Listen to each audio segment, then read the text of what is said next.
Good afternoon, everyone. Welcome to the Edinburgh College Student Association live stream. Me and Victoria will be your hosts today. I Hi, hope you've all guys. had a really good Sorry. day. Oh no, don't worry about it.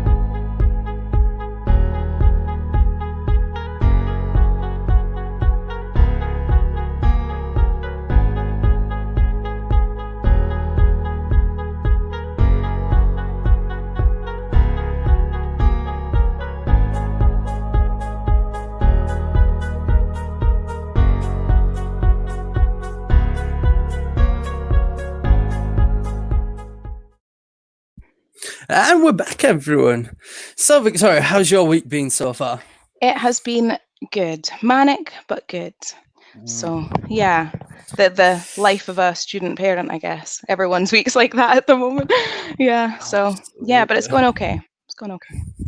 Having a Nice. chill few moments at the moment. Just watching Frozen. We've got the live stream on.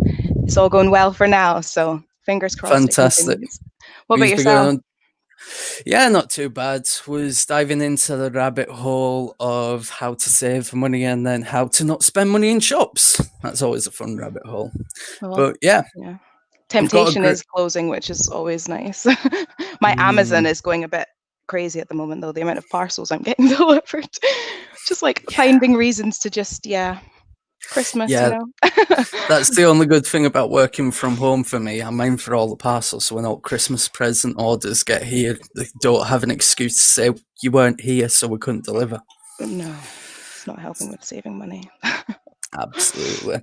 So we've got a really fun live stream lined up for you guys. Me and Victoria will be giving you a quick update on everything we've been doing at ECSA throughout the year so far. Then we're going to have a live stream Q&A session with Caryn, who has graciously joined us from the student funding team.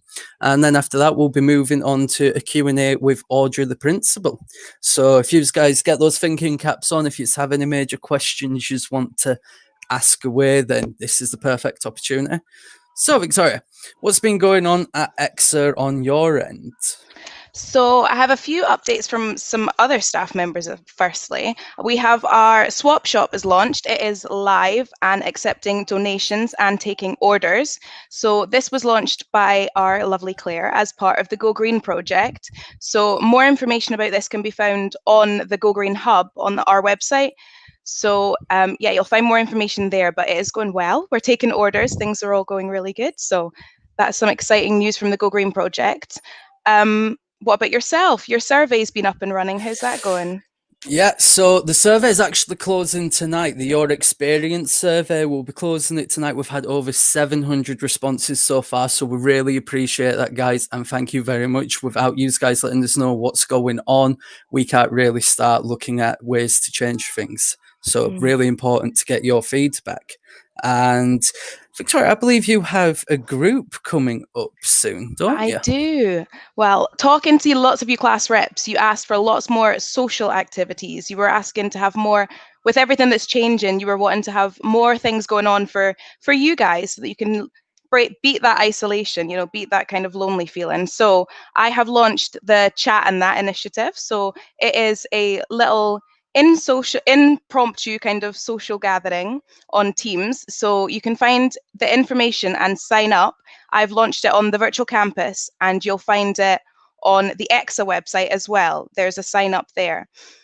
So where the first one will be Tuesday lunchtime. So I'm going to run a Tuesday lunchtime and a Thursday evening for you guys. But the Teams chat will be up and running at all times. So feel free to jump on and leave little chats and comments and get started with some conversation. Let's start the conversation online. So because we can't all be together and we don't know when we can, I've got that up and running for you guys. So I hope to see you on Tuesday at lunchtime. So that would be good. As well, following on from that, our VP Welfare, Rose, has been working with a couple students, and they'll be starting a wellbeing society. So this will be coming soon. I think there'll be more information coming from the VP Welfare soon. So keep your eyes on the virtual campus for that information. Yep, perfect. Now, myself, I've been working on the adult skills project. So as you might have caught earlier on, I was saying to Victoria about looking at ways you guys could start looking for tips and tricks, how to save money, how to avoid spending so much in shops, because they are designed for us to keep spending money in there. That was my rabbit hole of an afternoon. It was great fun. Yeah, so keep an eye out on that. As soon as we've got a fair amount up, we'll be launching it. And we also, now we've been hearing all of your funding issues. We've been keeping really close eye on virtual campuses. That's why Caryn and Liam have graciously joined us for a Q&A and to give you a bit of an update on how everything's going. Now, remember, when we have the Q&A session with Caryn and Liam, we will not be answering any questions about a person's specific funding application on the live stream. They should instead contact either ourselves at ECSA or the funding team directly. This is just because we don't want to be putting personal details out on live streams. It's not fair on everyone. So without further ado, I'm going to bring Caryn and Liam in. And here we go. Hey! And yeah. Hi. Thank you very much for doing this, guys. No problem. No problem. So, just whilst we're waiting on people to start bringing in their comments, just ask a basic question that we've heard a lot of on the virtual campus, guys. So a lot of people are asking if they submitted their applications back in August and it was only checked a few weeks ago, if they could have some answer as to what the holdup could have been in that situation. Liam, are you okay for me to Yeah, go for it. Yeah. That? I mean, it's a bit of a long story, and I certainly don't want to make any excuses. And the applications opened back in May, and we faced a lot of challenges to do with the COVID situation. Everyone moving to working from home. Students over the summer also had difficulty in accessing the system sometimes if they had IT issues. Normally we would have students coming into campus. We've got a whole guidance team of people who would support students with their applications, because it's actually not a terribly straightforward thing to do to apply for funding sometimes. I mean, it's quite horrible sometimes. So that sort of started the issues. So the majority of our applications, some 2,000, arrived around about from the end of August, about when the courses started, through September, which creates a bottleneck. When the teams are in college, it is easier to get the applications through, because we have so much more face-to-face contact with students, and they have so many more ways of contacting us. So to a certain extent, it is sheer volume of traffic. We're over the peak now, and you should see things getting a lot faster over the next few weeks. Does that answer the question, Jordan, do you think? If I can also say a couple of things that we've done to alleviate the situation. I've brought 2 members of staff from another team that I'm manager of, namely actually Liam, who's with us today, who has got lots of hats and now processing bursaries, whereas he doesn't normally do that. He normally is a guidance person who does all the front house guidance and discretionary funds and things like that. So himself and another colleague of ours are doing that, and we also have all our funding teams working evenings and weekends as well. Perfect. Yeah, thank you very much, Caryn. So I guess a question that a lot of students will be thinking, and you alluded a bit to it there, was the funding process, the application. It can take a bit of time, but students won't know the ins and outs of what an application has to go through. So I was wondering if either you or Liam could shed some light on what an application process does look like a bit, just so they can understand a bit more about what the bottleneck was. Okay, so I'll take this. So basically, it all starts like a student would be given an offer for their course, and they would accept the offer for it. They would then get an email that would allow them to apply for a bursary. They would complete the online bursary, And then we now have the option as part of the application that you can upload your relevant documents. So when you get to a certain stage of the application, you submit it, you should get a list of the documents that you need. So it could be, for example, identification, income information, and you've got the option to like upload your own pictures. So it can be a lot quicker now than what it used to be. Also, if you're not able to do this, you could, well, previously you'd be able to bring it into the campus. From there, it gets checked over. So what happens is the initial stages of an application is we would check to see if what is there is roughly what you need. So it might be an identification.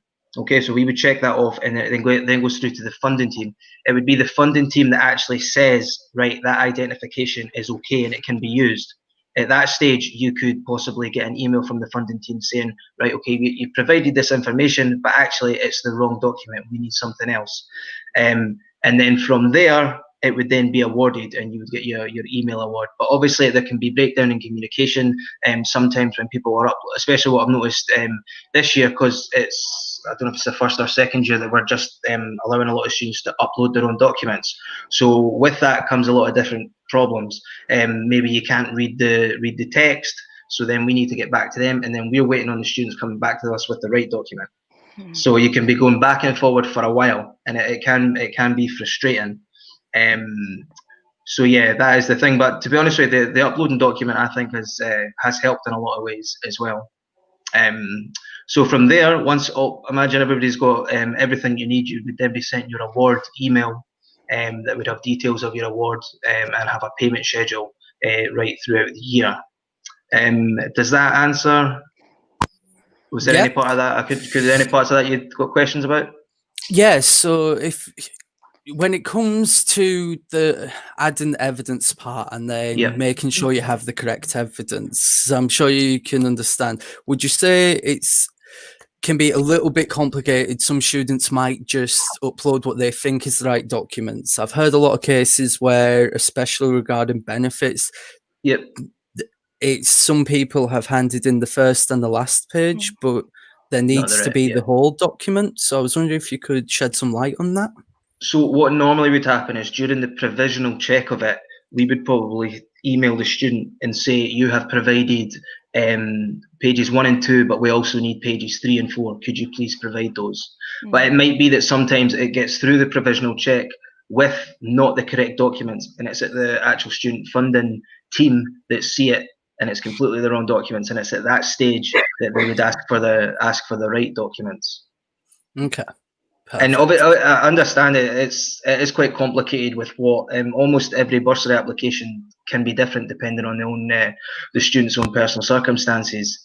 So it can be tricky. That's why we're trying to we've got the email address, and we're looking at other ways that we can be easily contacted by the students that are worried about anything. Yeah, we're looking to start virtual. In fact, Liam's leading on the project we've managed to work a way of doing virtual drop-ins on Teams for students, which we're testing it with staff and the Student Association at the moment. And all being well, we should have these drop-ins up and running with, I don't know, Liam, I'm not going to... possibly towards the end of next week. That's what I'm hoping for. We're like a properly. And then it would maybe be it would maybe be out next week, but then actually announced the week after or whatever, just to we didn't want necessarily exactly. But that's definitely going to help, because I guess sorry. Also, for instance, if a student comes into that and it's about a piece of information that we need, so they can actually they can upload it. You can. Liam, you'll know verify this, it, but you can. You can actually if you go in a private chat, you can see what they've got. This is my document. Is that going to be okay? And we can say actually no, that's not the right one. Maybe you need another document. So it should slow down the amount of things returned and the amount of times that exactly. And then if it is the right one, they can upload it to that page at the time. Something else, are some students that say, are maybe not familiar with uploading documents, or that there is the option on the application that you can just say, I don't have this document just now, and you can tick a box, so you can still get your application completely submitted, and it'll be sitting there. You just won't have uploaded your documents. And then if I seen that, when we would contact the student, say, okay, you still need to provide ID, you still need to provide income information once it got to that certain point. So the fact that you hadn't necessarily uploaded the documents isn't going to, because I know that not everybody will have the necessary tools to maybe do that. So there is a way to get to the next stage. If people were worried about that, and at that point, I would probably say get them to email us to say, right, I've submitted my application, but I don't know how to upload the documents. What can I do? And then we would be like, right, no worries. In that case, I'd probably just say email me them, and I'll attach them for you. That's generally what we've been doing.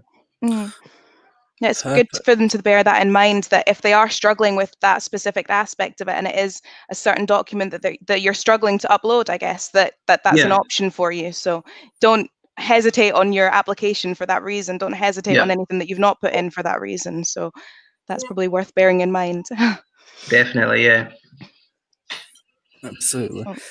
Victoria, do you have a question you'd like to ask? I think another kind of question we've been seeing is students are wanting to know if they can access discretionary funding at the moment and what information they'll need for this. So if either of you have any more information for that?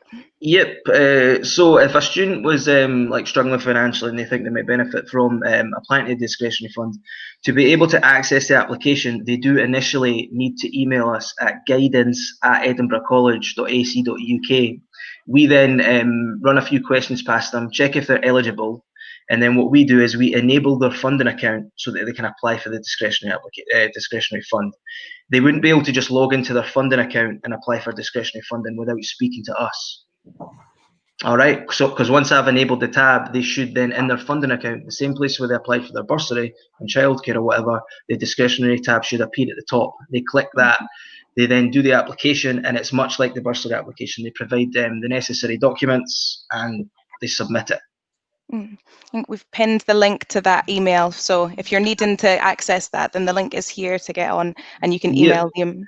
So what we would do is we would respond to the email normally with quite a few questions just to check eligibility, because a lot of the time people won't necessarily be eligible, and we'll probably check out a few things first, like have they applied for their bursary, because if they haven't even put in their bursary application, we would encourage them to do that before applying to the discretionary fund. That's perfect. Thank you. That answers that question for me, and hopefully for a lot of the students. Yeah. Anything else that you can think of, Jordan? Yeah, there is one other question. So we are seeing students ask if they can get an advance of the bursary whilst it's still being waited for. So if either you or Caryn would like to answer. Yeah, I can take that one, Jordan. Over the last couple of days, in fact, now where are we? Is this Thursday? Yeah, Thursday. Yeah. Yesterday afternoon, an email went out to approximately 700, about all the students who have not had their bursaries assessed yet and processed yet, offering them an advance on their bursary. This morning we had a good number of replies to that, and any who have applied before our sort of cut off for the bank today will be receiving a same-day payment of £300 initially, and we'll just keep doing that every day until we've finished, basically. So if you haven't heard yet, it will be coming. Bear that in mind. If you think you should have had an email and you haven't had one, also I should stress that the email address that we've sent them to is the email address that you put on your funding application form. So not necessarily your college email address. It would be the one you used for your funding application. Okay. But you should have had one. Right. Perfect. Now, I just want to clarify that the funding team can't answer specific questions about specific people's cases while we're on the live stream, just for data protection purposes. So instead, if you could contact us or the funding team directly, then that's how we'll deal with those cases, just so we're not sharing sensitive information while we're live. So I just wanted to clarify that for anybody. Oh, we have had a comment asking about EMAs. Now, I'd imagine that will be similar case to bursaries that all go through the same system. So yes, actually, sorry, I just always say bursary because I kind of think of they are different, absolutely. But most students who get an EMA get a bursary as well, because they, by definition, if they apply for a bursary because travel is part of their bursary. So it's kind of, so EMA students are included in that. Perfect. Sorry, I was probably not quite clear enough. And if people haven't received an email into their personal email address, can they just contact yourselves at the funding team for the email for the emergency payment you were discussing earlier? Yeah, Yeah? if they could. That's slightly different because I do have a different team that will work on that to allow the guidance team to get on with processing the discretionary funds. I have another team who would deal with that more frontline type stuff that's more administrative, if you like. So that would go to Student Funding Act. Sorry about the two different mailboxes, but because of the difference in what people do, we really do. But I have to have the different mailboxes, but there's only two at the moment. Yep. And funding at edinburghcollege.ac.uk. Yep, and we will try and get that up so we can pop it and pin it into the stream. We have got a question about how long it would take to come through for that payment. Do we have the payments that we make today will be in today. So it's not going by backs, which takes 2 to 3 days. Well, three days, in fact. No, it's going by same day payment. So I think whatever we get to the bank by, late afternoon, about nowish, would be in the bank today. At some point. I don't know whether it maybe takes up to 2 hours or something, but it would be today, and we'll do it again tomorrow. Yeah. I don't think we can't do it over the weekend because of the systems and things, but we'll do it every weekday as necessary. Okay, perfect. And I'm not sure if you'd be able to answer a question about the digital fund. I can try. You can try. Perfect. So this question's a bit about what about the digital funding for computers for the college and stuff like that. Now, just students asking, really, when can they expect it? No problem. No, that's absolutely fine. So what I think we'll do, if it's okay with you guys, we're going to move on to bring Audrey in. But Liam, Caryn, if possible, could we just keep you on the stream and you can see any comments coming through on the side? Perfect. So now... Thank you very much for joining us, and thank you for answering the questions. That's been great. Thank you for the time, guys. Thank you. So... we're now going to be moving on to bringing Audrey in. Bear with me just 1 second. And here we go. Oh. Sorry, we're just having some technical difficulties on this. That's all right. Am I on? You are on. You're on. Excellent. So if you'd like to just introduce yourself a little bit, Audrey. So it's a pleasure to see you. I will do. So folks, my name's Audrey Cumberford. So I'm the principal at the college. And Victoria Jordan, thanks so much for inviting me along to this session. So I really do appreciate it. And also appreciate the students, you guys that are out there taking part in this. This is the first time I've done this, actually. And in fact, I was thinking about doing a kind of live Q&A with staff, because I'm not seeing, obviously, most of the staff at the moment because of the circumstances that we're in. So this is good, because this is giving me a feel for how it might all work, actually. So I'm very impressed so far. As ever, the Student Association is leading the way in college. So anyway, so look, I mean, I'm here to answer as many questions as I can. I'll be upfront with you if I can't answer any questions, but we can take a note of them. So Victoria Jordan and Trish, who's in this as well, who works closely with me, we'll take notes of questions, and if I can't get back to you, then we'll get somebody else to get back to you. So, and I've been sitting in actually just through the that funding session and reading some of the questions that were coming up there, and obviously getting responses. So, you know, I mean, the first thing I would want to say with respect to that is that actually, I acknowledge that it's just not been good enough. I mean, it is, you know, to put it simply, it's taken far too long to get funding out to students, and we will be doing everything we can to make sure that going forward, this kind of delay just does not happen again. Now, that's not much use to any of you guys out there who are still waiting on funding, or have had issues with it. So I am very, very aware of that, hence the decision that we immediately authorise that people can get advances in relation to bursary, and we will continue to do that, whether you've uploaded information or whatever it is that you have to do to go through the process. The important thing is to make sure that financially we make sure you're okay, and then we can sort out all that other stuff in the background and over a period of time. So I really would just reinforce what the team have just said, which is if you're in a position where you need an advance, then please let us know, and we'll make that happen really quickly.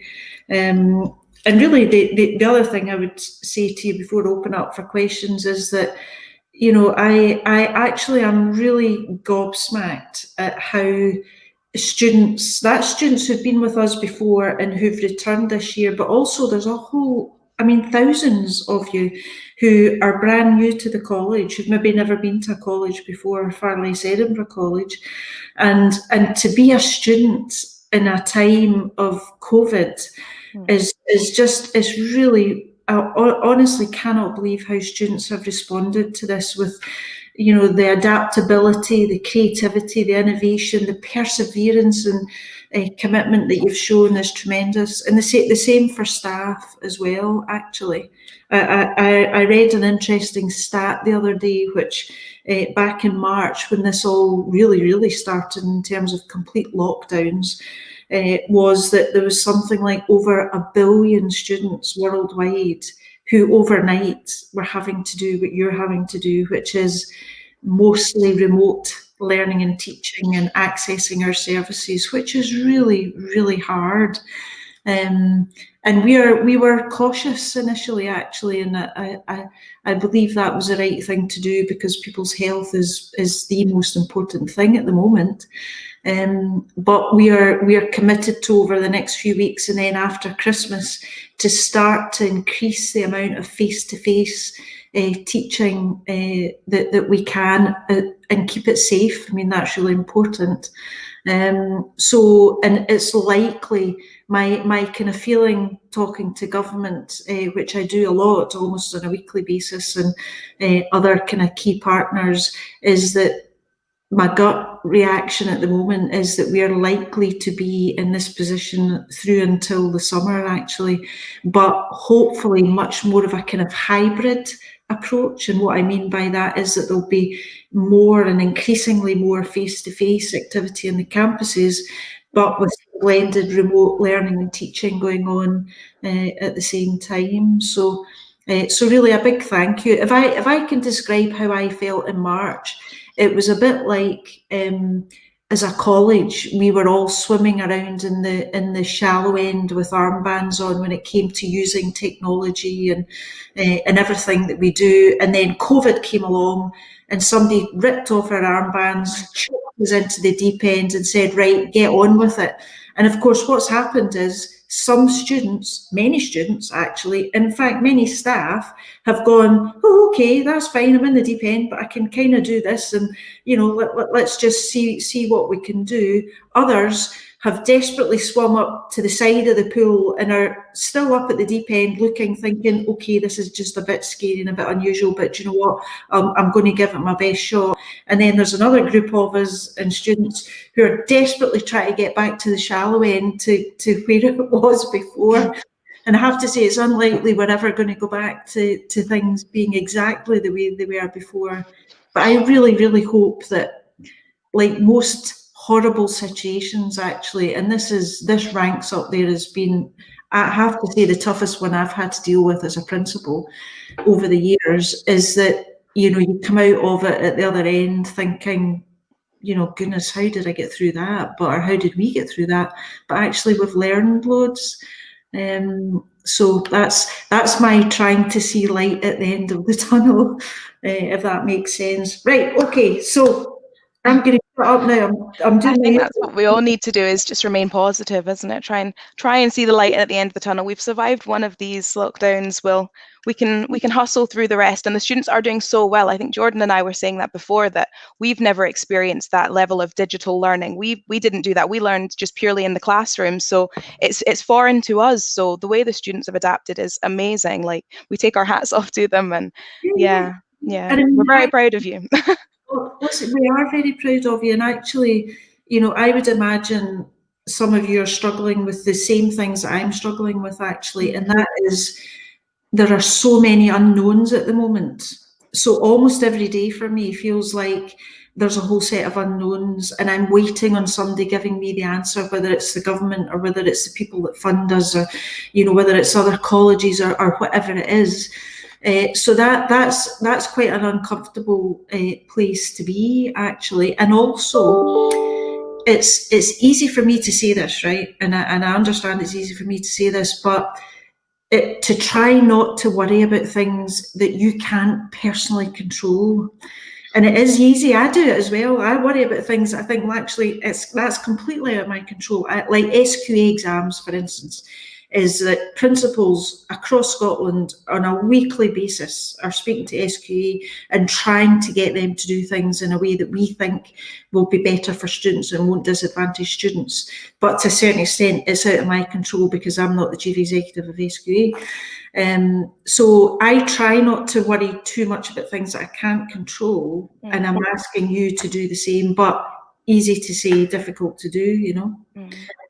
Anyway, that's where a lot of the frustration on the virtual campus is coming from. It's students having the issues that they literally have no power over. Like, they're in the position, they've done all they can, and it's up to someone else at the moment, and they're stuck with that. And it's that frustration and that worry and just being stuck with those things that I think is where a lot of it's coming from. It's why we've got the stream up and running, and why we're trying to get some of these answers for them. So yeah.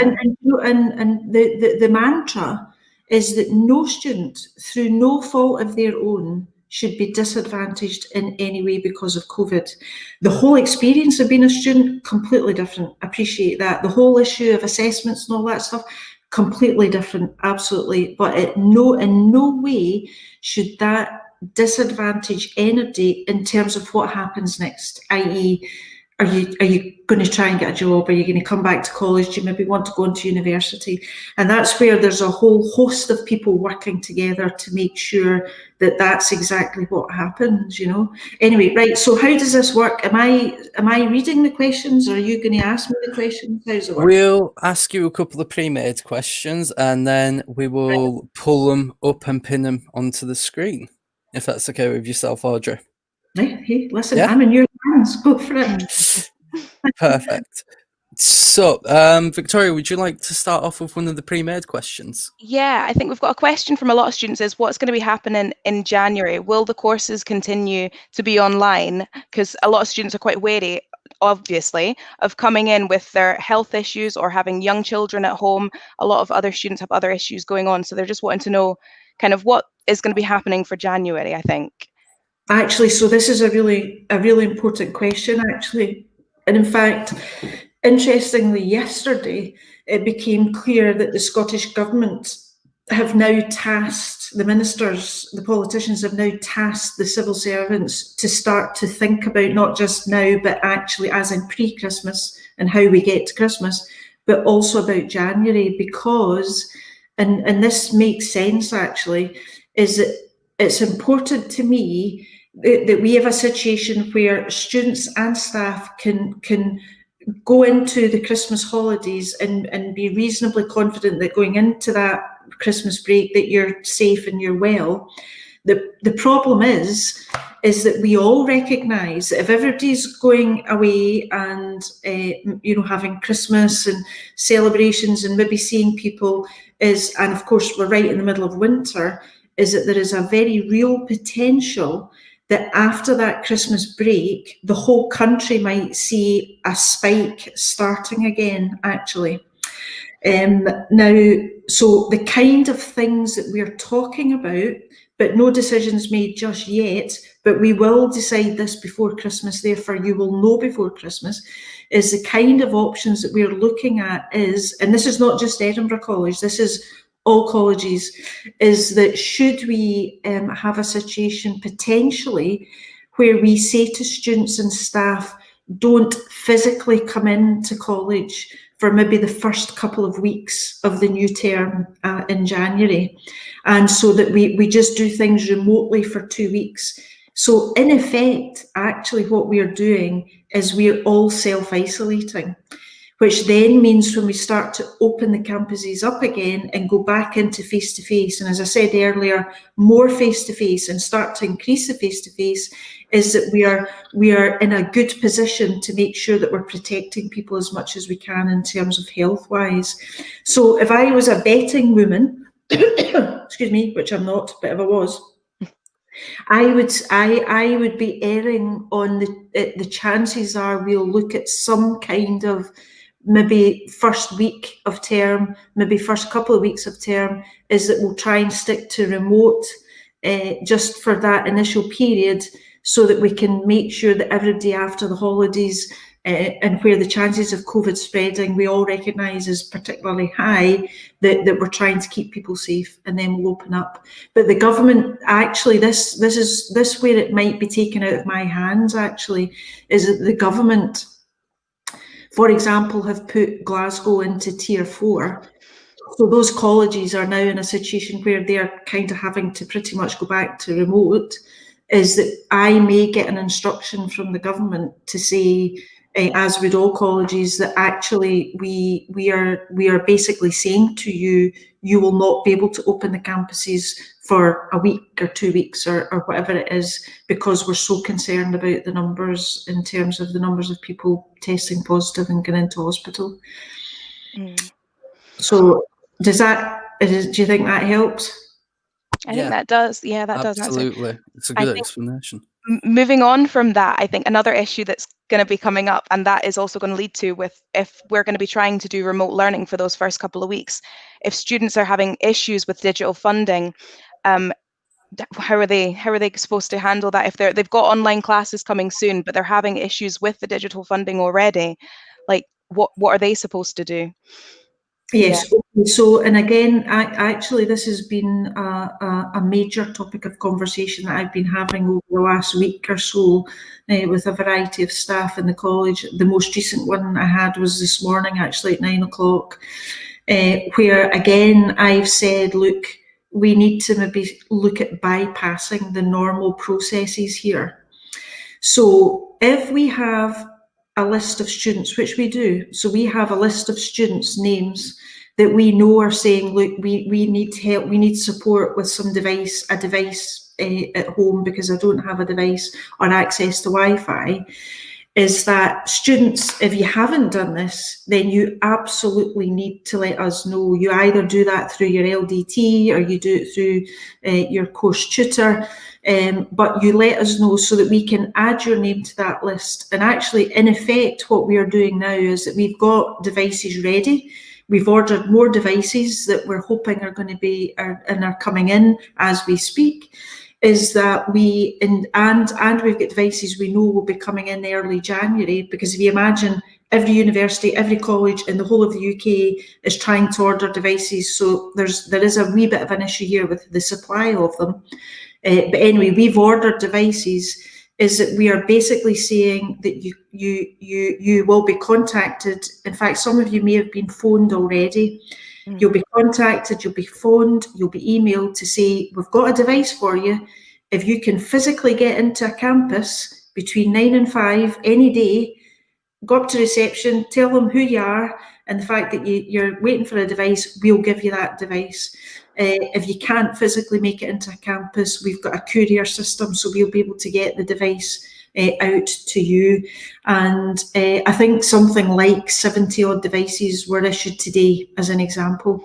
So please, if you've already asked for one, your name should be on a list. You should be getting a call, you should be getting an email.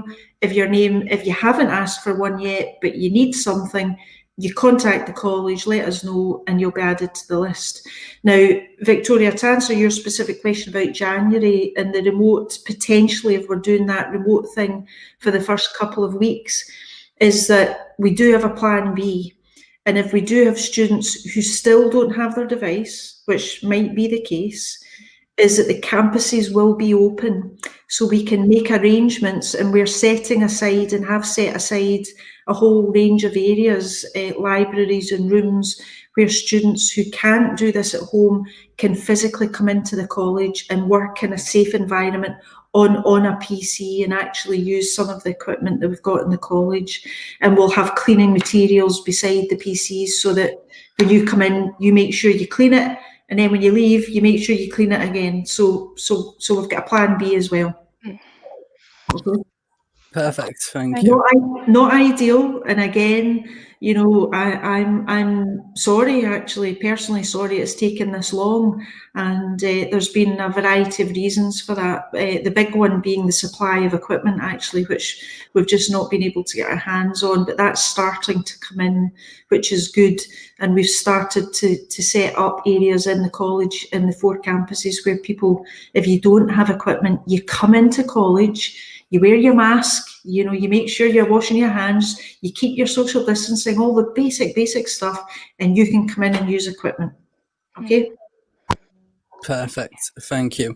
So I'm just going to move on to one of the questions that was asked by Sarah here, our previous president. So I'll bring it up. It's to do with the HNC, HND student work placements, and a lot of students are feeling a bit like they haven't had any real answers what's happening with the placement so far in the semester. And as I'm sure you'll be aware, a lot of students will be getting anxious now about work placements if it's all going to be loaded into the second semester. I know. So Sarah, great to hear from you again. Sarah and I know each other very well as the previous president. But yeah, so work placements is an issue. And a frustratingly an issue, and it's an issue across the whole of Scotland. So this is not something that's unique to Edinburgh College. This is proving to be very problematic across the whole of Scotland, and actually bizarrely, and it is bizarre, is that one of the areas, as an example in our college, which you have to have work placements as part of the qualification, is in a lot of the health and care areas and qualifications that we offer.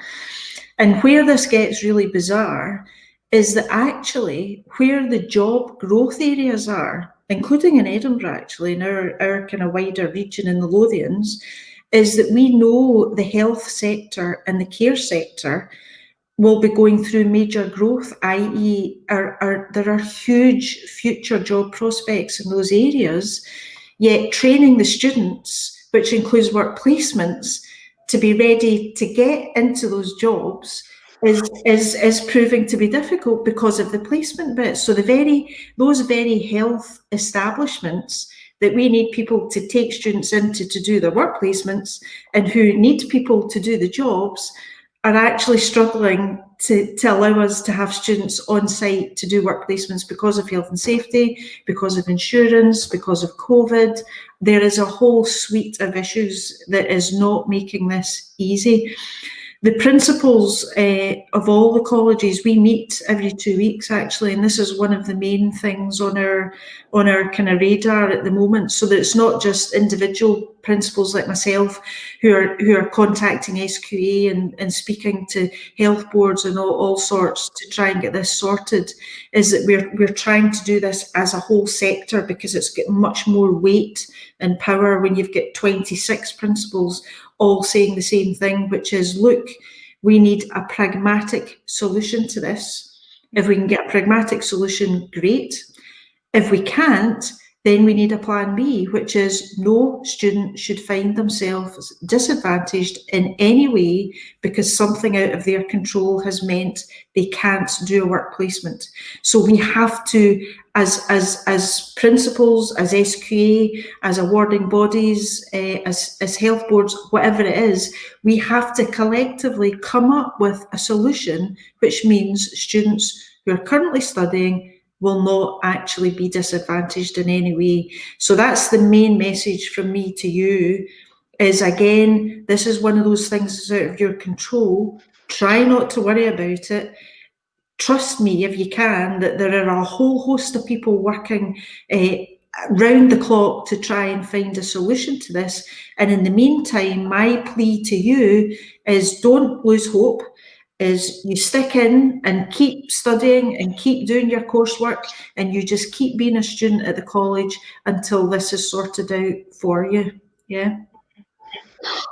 I think a lot of students are just wanting that reassurance that they're not going to be affected because this has been taken out of their hands. So they're wanting to make sure that that's not going to affect them later on. So because I think there's been talk from other institutions and things that people have said, well, I've been told that I'm definitely not going to be affected and that I'll be fine next year. And I think it's just not having that solid answer to say that, yeah, you'll all be okay, and don't worry that it's taken out of your hands and that it is being worked on by the higher powers that be. So don't worry about it. It's not on you and it won't affect you. I think that's kind of the message that we're wanting to make sure that that's come out. I mean, if I can give you another example, which is, this is in schools, right enough, this is what's happening in schools, because you've got schools in different areas in Scotland that are now, some of them will be in tier 2, some are in tier 3, you know, Glasgow's in tier 4, so all the school kids in tier 4 are potentially not getting a lot of face-to-face. But the students, the pupils that are in schools up in Shetland and Orkney and Highlands and Islands, there's very low cases of COVID, they're getting lots of face-to-face, but all of these pupils are sitting potentially the same exams. So you can immediately see where, if you were a pupil in Glasgow, you might be thinking, hang on a minute, is this fair actually on me? So again, you have to trust the fact that all of this stuff is absolutely right up top in terms of people's minds that have got the control over this stuff, and trying to figure out what is the best thing to do so that you suffer no detriment at all. Yeah, that has to be the key objective. I think just leading on from what you've said, another question we've got is, what's going to happen with exams next year? Will they go ahead in May, June as planned, or so if you've had any answers. So do you remember what I said at the start about lots of unknowns? This is still an unknown, actually, as in officially is still an unknown. We expect that we will know by February in terms of what's happening for the exams. So it's a case of watch this space, and actually the college sector as a whole, so principals and other senior staff, are involved in a lot of the meetings with SQA and other people to try and help SQA come up with a solution that is a good and workable solution. So we are working really hard to try and influence the SQA. And I know the bit that we can control in our college is that we are determined to try and do what we can this year and going forward to reduce the assessment load on students. So I already know that there's a lot of curriculum areas have looked at all of the assessments that would normally be done in a whole year and have cut them right down and maybe created, for example, let's say 2 big projects. And the students are assessed, if you like, by going through these 2 big projects. So it covers everything that needs to be covered to keep SQA, you know, to make sure that we meet the standards of the qualifications, but it's far less of an assessment regime for students, because I am convinced that students are, in some cases, potentially over-assessed, actually, and that where we can control it, which is not everywhere, but where we can control the numbers of assessments, is that we do what we can to try and reduce that assessment load and turn it into, I think, more engaging project type assessment, holistic projects, which hopefully are more interesting and fun, as well as actually making sure that you're assessed so that we know that, you know, you've achieved what you need to achieve to get your qualification, you know.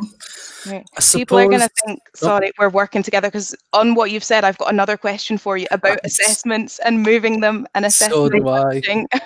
So in terms, yeah, if I've just put it up for you to get, they're going to think we're working together on this, like. No, that's so. I mean, actually, there's a question, Robbie. Robbie, nice to see you. So, in terms of exams, the class have asked you if exams could be changed because there's 2 exams on one day. So, okay, that's probably a level of detail that I can't specifically answer that. My general answer to that would be that that's why we've got class reps, actually, is that you do have a chance and an opportunity to influence how your course is delivered.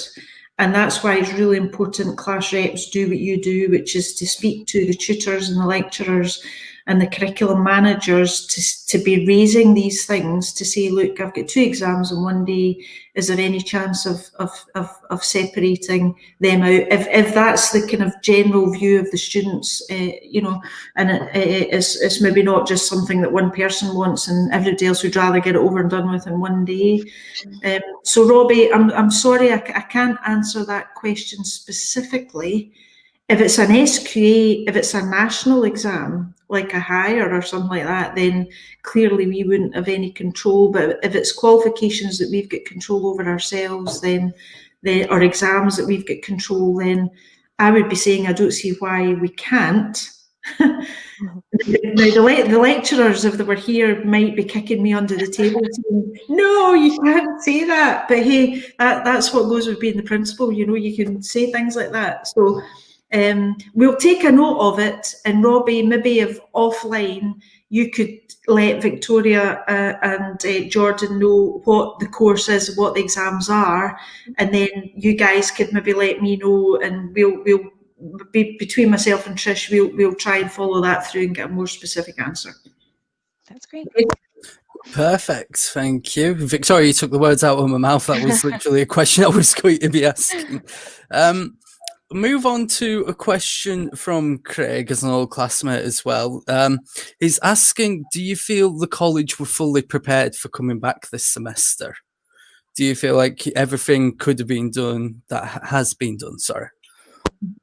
Craig, nice to see you, and thanks for asking you a quick. Well, I can't really see you actually. You're just a wee square at the bottom there.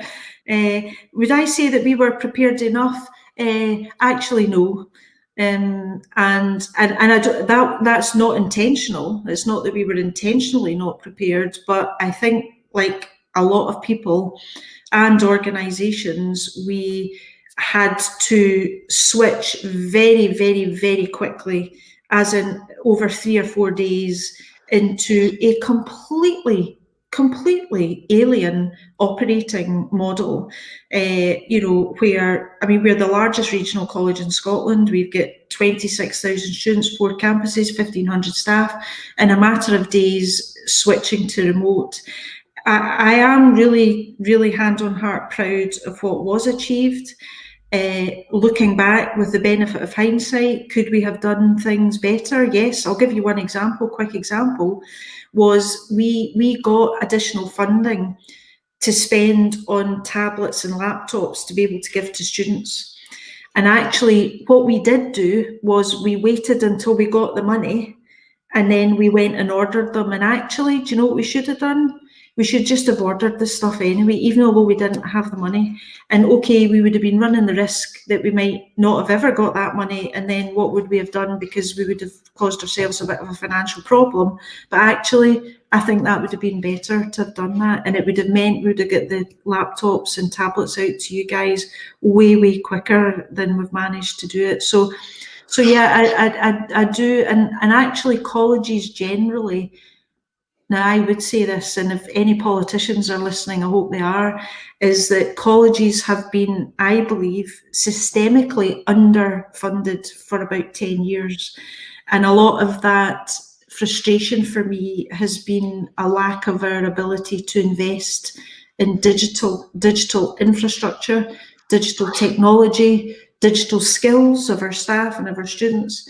And actually what COVID has done is shone a spotlight on the fact that there has been systemic underfunding and that we really, really need to invest in digital, because I mean, that is the future. I don't mean remote is the future, but just using technology in everything that we do is the future, and we have to be investing in this kind of stuff. And the other thing that it's shone a spotlight on, and this is a bit jargony, but was digital poverty, is that I'm sure people had no idea of the number of people out there, students and some staff, who just don't have equipment. I'm lucky, I've got it because of my job. I've got wireless in my house, but not, and I'm lucky, and I know I'm lucky, but not everybody's got that. So it really has put a spotlight on things that should have had a spotlight on them before, actually. I think we have learned so much, and one of the things that we are formally doing is what we're calling lessons learned. So we're actually keeping a whole log of things that all of us are recognising are lessons that we have learned, so that we can try and use that experience to basically do things differently and definitely do things better going forward, you know. So I hope in a year's time I'll be looking back thinking, my goodness, how the hell did we get through all of that? But I tell you what, we've seriously learned a lot, you know. My IT skills have definitely gone up quite dramatically. I think that was the same for us. Yeah. Thanks for the question. So I'm going to ask this question because as a student last year, I did have to apply for my funding again in semester 2. So do we think it'll take as long for funding to come through if they're applying next semester? No. No? No. I am absolutely determined, as are others, that there will not be a repeat of what's happened this year. And we're in a different position, you know. We are, as Caryn pointed out, you know, switching to remote. The processes that we had in place did not lend themselves to everything being done remotely. So we've learned a lot. And, you know, as an example, the decision to basically pay people in advance, whether you've uploaded information or your application's complete or whatever, that all that back end stuff is really important. And, you know, that's the type of thing we can continue to do as long as we need to do it. But I am very determined and will be keeping a very close eye personally on making sure that doesn't happen again. Yeah. Perfect. Thank you for that, Audrey. Victoria, have you got anything lined up? Not right now. I'm just looking to see. I'm just going through the comments now. Listen, I'll stay on here as long as you need me to be here. So as long as we're finished by the time I'm a Celebrity's on, I quite fancy watching that. But oh, we've got a question about nominations of lecturers. I think folk are wanting to know when they can start nominating their lecturers for excellence awards. So, oh right, okay. Actually, that's a good one. I've got no idea. I have absolutely no idea. So that was a question. And if I said anything, I'd be making it up. So let's. I'll find out, and we'll get back to Victoria. We'll get back to you. You can actually. We can answer that question for the Excellence Awards. So the Excellence Awards will be opening from nominations in March next year, and it's just a great chance for you guys to really show what staff members you really have appreciated this year, who's gone above and beyond to support you. So that will open up in March, and we will post it throughout the virtual campus. It'll be on the ECSA page, all those things, so you can drop your nominations in there. But thank you for the question. Yeah, a great time to highlight what staff have really been doing. So I'm sure there's a lot of staff that have been doing amazing.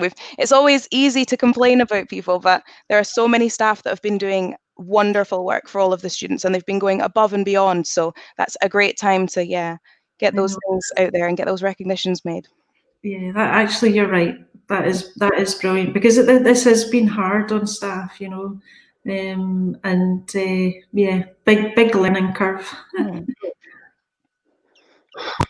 Perfect. Well, sorry, we're just checking it through your comments of you guys to see if there's anything. Oh, Sophie's just put a question yeah. up. Sophie, in January, if we're called back to college, would we have to come in having 2 children? Yeah, so So Sophie, I'm not sure if you heard my earlier answer to another question. Was this will be firmed up over the next couple of weeks, but one of the things we're potentially looking at, and we're still speaking to the Scottish Government, when I say we, I mean all the colleges, about what the post-Christmas environment is going to look like. And it could be that colleges are asked to keep everyone, where we can, off campus actually for the first couple of weeks coming back from Christmas, so that in effect people are self-isolating, because we recognise that Christmas holiday period is a period where you might expect to see cases of COVID increasing, or there is the potential for that if people are starting to mix with other people. And I mean, ultimately though, if you had a concern that was an ongoing concern about, you know, kids and your own health, is that it's just really important that you let us know, you know, you let your LDT or a member of the lecturing team that you know, and I would hope that we would endeavour to do what we can to continue to work with you remotely and keep your on-campus activity to an absolute minimum if possible. Not always possible when you're doing practical courses, and obviously a lot of what we do, the qualifications are vocational and technical by their very nature. So there comes to a point where there's only so much theory you can do, and you just want to get your hands on something, you know. So I hope that's helped, Sarah. Sophie, sorry. perfect, thank you. So we have a question about the digital funding. People are waiting on laptops, so who should they be getting in contact with? So now I'm not sure of who the specific person is to get in touch. So what I would say in the first instance is, if you haven't raised this already, so if you haven't already requested, so if you're somebody who's just requesting something now, is that you let a lecturer or an LDT know, or you phone into student services, you let them know, and we'll make sure your name is added to the list. And as I was saying earlier, we do have a number of devices have been delivered. So I think about 70 were issued today, just immediately. So you can drop into campus 9 to 5 any day, give your name, and as long as you're on that list, then you'll get a device, or we can have one sent out to you. That's perfect. Perfect, that's grand. Thank you very much, Audrey.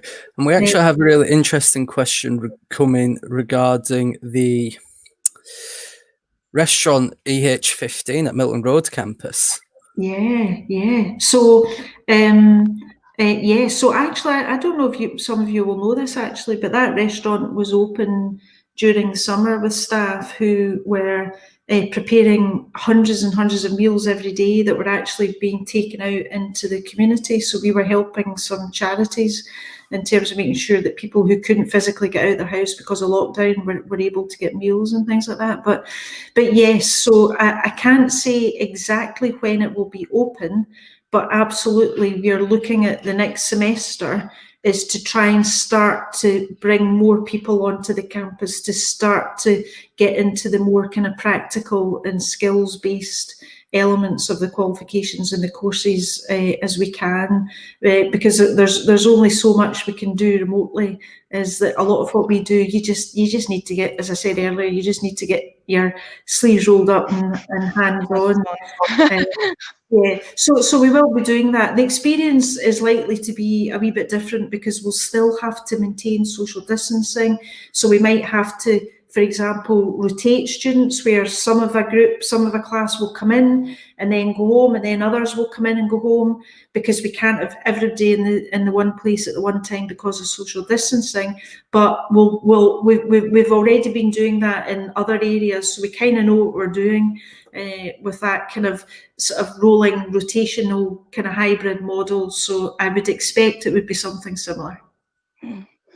Perfect, thank you. I'm missing the restaurant, actually. I'm missing just the just being able to get a coffee and stuff like that. So it's one of these things. I'm becoming better at making up my own packed lunch in the morning when I go into a campus, which I try and do a couple of days a week. Although because I'm in Glasgow in lockdown 4, I'm being told I can't really do that. But anyway, I'm stuck here for the next couple of weeks. We have a question coming up about course materials, so specifically books. So this user, we don't have a specific name, but this user has a psychology test coming up, and they've been told that they'll need to go to get their book. But I think with restrictions and traveling and the way things are at the moment, that's a whole difficult situation. So is there anything that can be done in situations like this? Yes, I mean, absolutely, because your health is the most important thing. So, and I completely get the fact that I had different levels, different tiers, and public transport, etc., etc. So again, if you can get the specific details to someone, whether it's you guys, Victoria, Jordan, then we just need to know what the course is that you're doing and what the book is, and we can get in touch with the curriculum guys and see what we can do there. So yeah. Perfect. Thanks for asking. So Fife, I think you're in tier 3. I think, is that right? I think. Yeah. Oh, sorry, I'm just trying to get the question away. Can't find any more. So we've had an anonymous question come in. I can't pull it up onto the screen. The question is, my sister lives in the Borders, which is in a different tier to Edinburgh. What's the situation regarding travel to college, as she is a practical student? Obviously, travel restrictions are in place from Friday. Yeah. So again, my understanding is that travelling from a lower level like that into a higher level is not recommended. So the First Minister in her kind of recent guidance, Scottish Government guidance, have basically said that none of us should be moving out of our kind of local authority areas. Hence why I'm not able to come through to Edinburgh to work from a couple of the campuses, which I try and do a couple of days a week so that I can see some people. So I'm going to have to stay put. However, there are exceptions, and my understanding is that, if it's for purposes like education or work where you really do have to travel, then you can do that, and as long as you have good reason to do that. So, for example, actually, I had a member of my senior team lives in an area that's at a lower level, and in fact, he was driving and he was actually stopped by the police. So the police were pulling cars over. And he was asked, where was he going? And he said he was going to the Milton Road campus of Edinburgh College. Why was he going there? He was going there because he had to go to work. And the police basically said, right, that's fine. That's, you've got a valid reason. The only thing I would say is that just take the necessary precautions in terms of keeping your distance, wearing your mask. Making sure that you've got the hand sanitizer with you, so that when you're touching things, you're able to quickly clean your hands. Keeping yourself safe, yeah. And remember to also download the protect.scot app. Yes. We've got planning on around there. Yes, good point, Jordan. Yeah. So I think we'll round off on a question as we can't see many more comments coming in. So this is another anonymous question asking who your favourite I'm a Celebrity character is. Actually, well, the person who really made me laugh last night actually was, is it Shane? Was that his name? I can't remember. Is that his name? the comedian guy, he was being very mischievous, actually, throwing stones at one of the other celebrities who was in the hut thing doing the toilet, and he's actually really made me laugh. And then who's the other guy, the big tall guy? Oh God, what's his name? Anyways, he's about 6'5", and when he went for a shower, he looked like, if you've ever watched the Christmas movie Elf, which is a really good movie, he looked like the guy in Elf because he was huge. He was standing in his tiny. A fellow fan in Heidi, I think she says it's Vernon Kay. Yeah, that's it. Yep. Vernon. Terrible with names, as you now know. Listen, good question to finish up on. I like that. Listen, they've all been great questions, actually, and I'm happy to do this, a few times. So I mean, don't please. Well, Victoria and Jordan, you're not backwards at coming forward, so I'll trust you. If you want me to do this again, I'm more than happy to do it again, and I do appreciate the students taking the time out to kind of hook into this and to ask questions. So thank you very much for that. Perfect. Thank you very much, Audrey. And I'd like to thank Caryn and Liam for coming on as well to answer yours guys' questions. It's been a fantastic thing. So now me and Victoria are just going to start rounding up with some final bits and bobs from us. So Victoria, if you're wanting to kick us off. Yeah, so I've been busy working on some Christmas stuff for you guys. So Christmas is coming up, and just because we're not on campus doesn't mean I don't want to fling Christmas parties. So I'm going to be launching a nice list for students to nominate other students that they feel deserve something a bit extra or have gone out of their way to be a bit extra for you guys. So the nominations will be coming up soon, and you'll be able to get on and get that. So keep your eyes peeled on the virtual campus. Also, chat and that will be launching on Tuesday. So if you go over to the virtual campus, look out for the chat and that. I'll post it. The link should be in the chat for the sign up. So I hope to see you all there on Tuesday at lunchtime. Or we're going to have a Thursday evening one as well if you can't make the Tuesday lunchtime. So yeah, that's from me. Jordan, do you have anything? Yes, so next week we've got some exciting things coming up. We're going to have Fuse, who are working with St James's Quarter, which is the new shopping centre opening up in Edinburgh.